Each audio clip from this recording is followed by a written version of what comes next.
Hello everybody, I'm Victoria and today I'd like to give you my wrap up for the Tome Topple Readathon. What is the Tome Topple Readathon? It is a readathon hosted by Sam from Thoughts on Tomes, links down in the description. And the goal of this is to read big books. We're talking books that are over 500 pages. There are additional challenges that we could do if we wanted to, but you didn't have to. You just had to read at least one 500 plus page book. So I'm going to talk about what I read and what challenges I was able to complete. So first up is Guns of the Dawn by Adrian Tchaikovsky. This is, I want to say, like 650 something pages.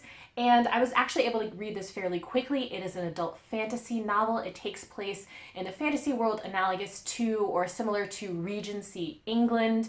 And we have a war between two neighboring countries.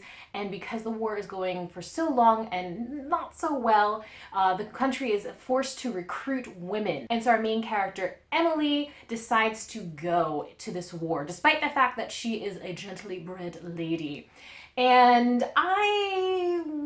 it was okay. I gave it 3 stars. I think this is a more of a, it was me, it's not you kind of a thing. I just didn't feel emotionally connected to the characters. I didn't feel really invested. I thought that this whole thing kind of fell flat. That doesn't mean it wasn't enjoyable. It was. I really enjoyed Adrian Tchaikovsky's writing. I thought it very much evoked the 19th century style, and I appreciated what he did. I just wanted more about what it would be like to be a woman, especially in a society that had a defined sphere for feminine and masculine, and now we have this woman, this young girl, well, she's not a girl, she's a woman, this young woman forced to kind of take on more masculine kind of traits, and how does she deal with that? How does it affect her? Also coming from a sort of higher status in society and then having to sort of rough it and live the life of a soldier. I really wanted more of that. We don't really get to see how she feels about things. So I was a little disappointed in that. Also, the pacing of this is a little off. I will say that most of the fighting takes place in a swamp. Emily is at a camp, and then they do excursions into the swamp to kind of fight the enemy soldiers, but they never actually gain any ground. So once they've had their battles, then they fall back to their encampment, and then they go out and fight again and come back. So you never really feel like you're getting anywhere or moving forward or accomplishing anything because you're kind of not. So the book was sort of slow. Again, I do think it's a decent read. If the idea of this book sounds good to you, I would suggest giving it a go. It wasn't awful. It just ended up being a 3 out of 5 for me. And then I read March by John Lewis, Andrew Aydin, and Nate Powell. This is a graphic novel series. There are 3 in total, but it is in this lovely, wonderful slipcase. And this tells the story of John Lewis's time during the civil rights movement. I love this so much. I gave it a 4.5 and rounded up to 5 for Goodreads.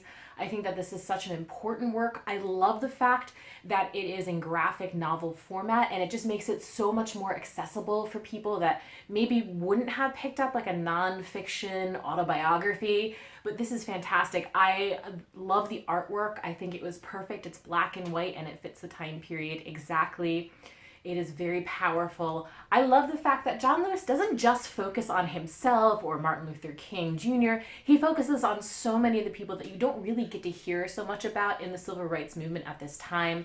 I love to see just how active he was in this from a very young age. I didn't realize how young he was when he started becoming a part of this. I also love the fact that we get to see just how difficult it was, just how much opposition they faced. He doesn't pull any punches. He doesn't try and sanitize history. It is all there. I also love the fact that he doesn't paint the movement to be this like one cohesive thing that nobody had any issues with. There was no conflict. No, there was, and he shows that in here, and I really, really appreciated the fact that he shows really what it was like to be a member of SNCC or CORE, and what it was like to have to deal with all these different people from all over having different ideas of how to accomplish what they wanted to do. So again, I really did enjoy this. I think that this is a fantastic work, a beautiful work, an important work, and I am so glad that I read it. Next up, I read The Wall of Storms by Ken Liu. This is a epic fantasy novel that is based on Asian culture, and this is the second in the Dandelion Dynasty series, and I absolutely love this.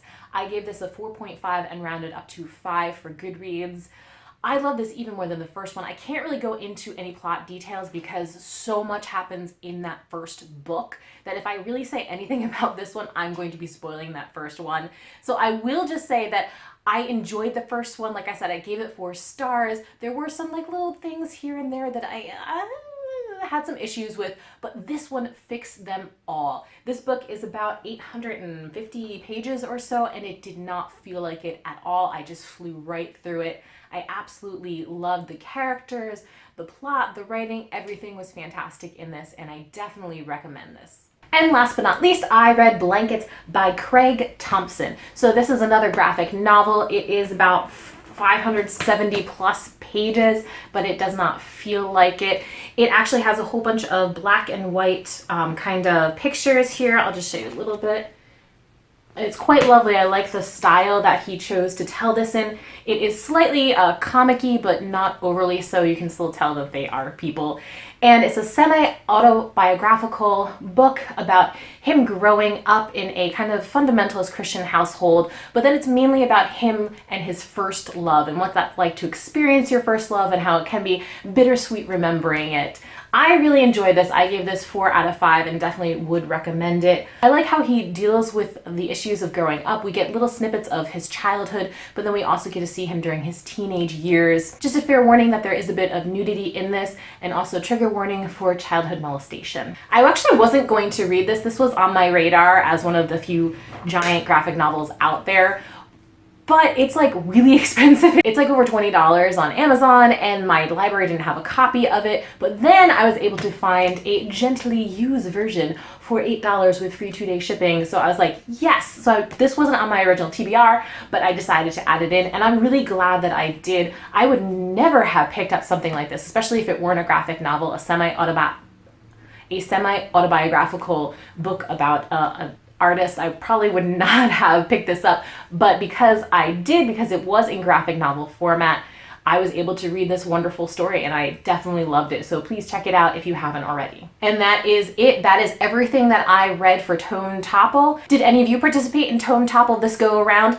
If you did, I would love to know how your reading went. Please let me know down in the description below. Always, thank you for watching, and I hope you have a wonderful day. Bye.